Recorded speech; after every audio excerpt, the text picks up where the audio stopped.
buku ini. Saya mencoba membaca dengan khusyuk. Tiba-tiba terdengar suaranya. Ini terjadi sejak ayah saya membuat peraturan baru, melarang handphone di malam hari. Dan saya harus menyerahkan benda pujaan itu kepada ayah saya.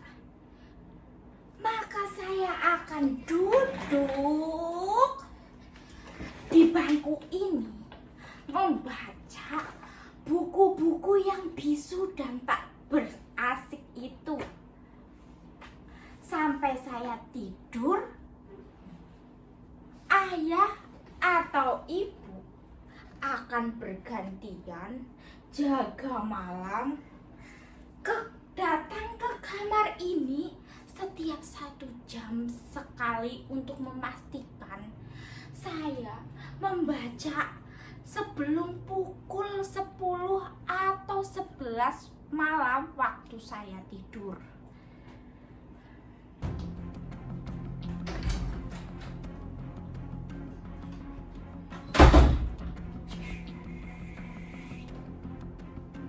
Pintu itu tidak boleh saya kunci sebelum jadwal tidur saya tiba. Ini peraturan yang kedua. Sebentar lagi, sekitar 15 atau 20 menit lagi, salah satu di antara mereka akan patroli. Datang ke kamar ini, itu artinya saya harus ada di bangku itu membaca. Tapi sebelum hal itu terjadi, izinkan saya berbagi cerita kepada hadirin sekalian yang hadir langsung menyaksikan nasib saya di kamar ini maupun melalui YouTube. Saya sendiri bukannya tak berusaha, bahkan segala daya upaya sudah saya kerahkan untuk bisa membaca buku dengan khusyuk dan bahagia. Saya juga sudah memotivasi diri dengan berbagai nasihat yang saya ingat. Kata-kata mutiara, semboyan, pepatah, pantun, yel-yel penyemangat belajar, hingga kritik tajam para pakar mengenai bahaya kecanduan handphone. Tapi herannya, hal-hal yang biasa dipakai orang untuk memotivasi diri tak juga membesarkan semangat dan gairah. Saya membaca, kalaupun berhasil, hanya bertahan 10 menit. Lalu saya akan menguap.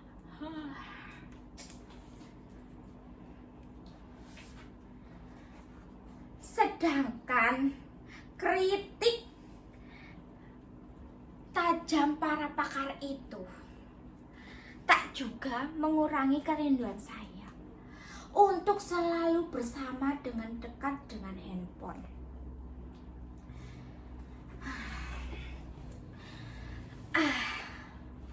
Kalau saja mengelubah diri dan bisa dilakukan serenyah ceramahnya Mario Teguh, mungkin saya tak akan menderita lagi.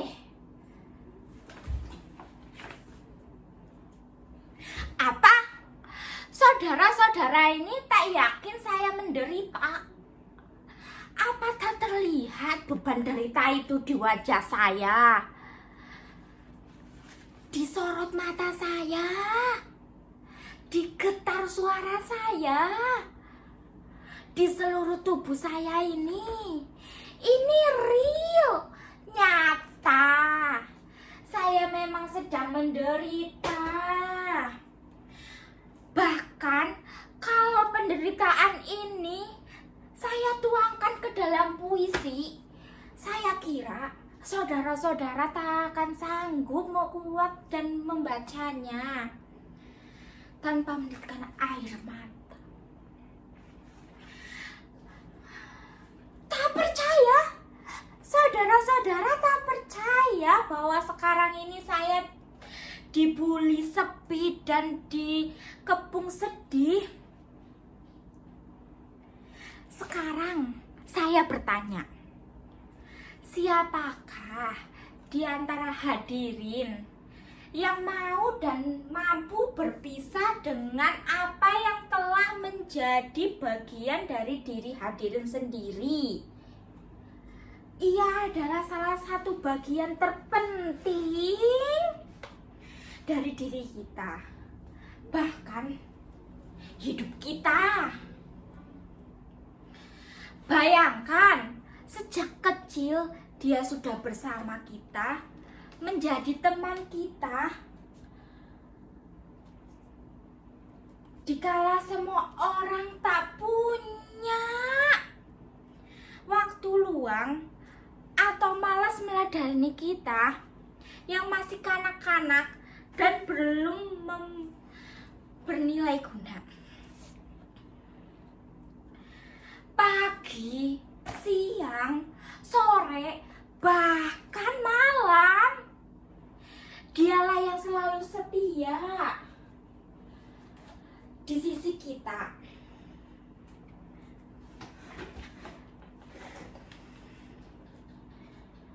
Asalkan baterai dan kuotanya cukup, ia akan melayani kita.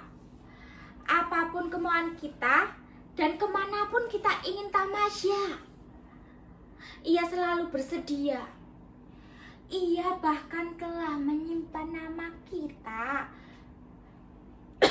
dan seluruh memori kita di dalam dirinya.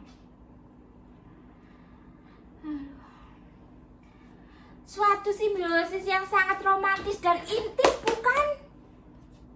Bahkan kita bisa lebih dekat dan nyaman dengan dirinya daripada dengan sesama kita. Itulah mengapa berpisah dengan dirinya meski cuman satu malam seperti melewati bertahun-tahun kesepian.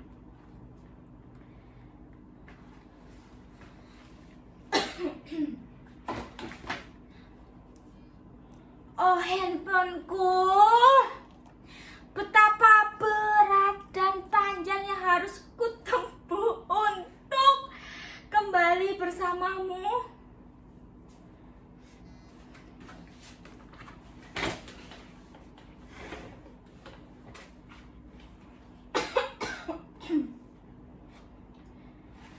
Sejak pertama saya mengerti membaca dan menulis, saya sudah menuliskan nama saya ke dalam dirinya. A, R, A, Y, A, N. Arayan. Saya memang sempat berganti-ganti partner dari satu handphone ke handphone lainnya. Tapi apapun jenisnya, sikap mereka tetap sama, setia menemani dan melayani. Bahkan semakin istimewa dan semakin besar kemampuan mereka melayani kita. Coba bandingkan kesetiaan dan konsistensi mereka dengan kita. Berganti partner, berganti pula sikap dan kebiasaannya. Apalagi pergantian pemimpin, bisa semakin baik atau malah semakin anjlok mulutnya. Maaf, saya agak ngelantur. Maklumlah, Orang kalau lagi diterkam sepi dan rindu, suka melayang kemana-mana pikirannya. Jadi, bagaimana sekarang? Sudah cukup jelas bahwa saya menderita. Saya menderita bukan karena berpisah dengan dirinya saja, tapi karena saya dihadapkan pada dua keadaan secara bersamaan. Di satu sisi, saya tahu ayah dan ibu saya bertujuan baik. Dia ingin saya punya prestasi dan maju dalam studi. Karena itu, mereka membuat peraturan 12 jam tanpa handphone di malam hari. Tapi di sisi lain, seluruh diri saya, kesadaran saya, jiwa saya sudah terbiasa hidup sejak kecil, bahkan dengan dia ada di sisi saya. Bahkan sebelum ada peraturan seperti itu, saya terbiasa tidur dan dia rebah di dada saya, atau persis di samping saya. Tak mudah bagi saya melewati hari meski sesaat tanpa dia. Aduh, kadang kalau saya tak kuasa menenggung rindu padanya, saya ambil casingnya, saya dekatkan ke dada saya seperti ini. Kadang saya terkenang pula saat-saat dramatis kami ketika ia menjadi lemah dan kritis, dan saya dengan panik mencari tempat untuk menambah energinya. Tak ada yang lebih membahagiakan selain mendengar suara renyah dan riangnya, bertamasya dengannya kemanapun saya ingin, mengunjungi situs-situs atau menikmati menu-menu lezat yang disajikannya. Ia telah membuat hidup ini menjadi amat mudah, simpel, lebih cepat, dan ia tidak akan membiarkan kita menunggu. Ia bisa membahagiakan kita tepat di saat kita menginginkannya. Ia memberitahu kita apa saja dengan cepat dan lengkap, tanpa perlu kita mengerahkan tenaga. Bahkan kini ia memiliki banyak sarana yang bisa menjamin kesejahteraan kita dalam tempo singkat-singkatnya. Jadi, bagaimana? Bisa saya bersabar berlama-lama dengan buku-buku itu bisu untuk menata masa depan?